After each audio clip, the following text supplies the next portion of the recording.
Beredar video seorang anak yang memberikan kejutan kepada orang tuanya, yaitu pulang ke rumah tanpa memberitahu, viral di media sosial.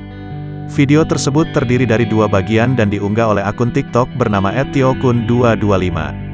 Dalam video tersebut, terlihat sang anak mengendarai motor dan berhenti di depan sebuah rumah. Dirinya berpura-pura untuk membeli bunga tabur yang dijual oleh ibunya.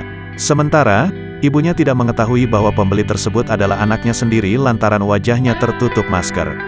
Lantas, pada pertengahan video, anaknya pun membuka masker dan helm, hingga membuat ibunya kaget dan langsung memeluknya, disertai tangisan haru.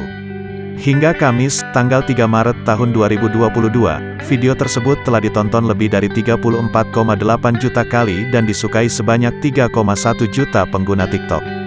Beragam komentar pun dituliskan warganet atas video haru itu. "Siang bolong bikin aku nangis bahagia nimes ada Oktua," tulis @alvinarahayu88.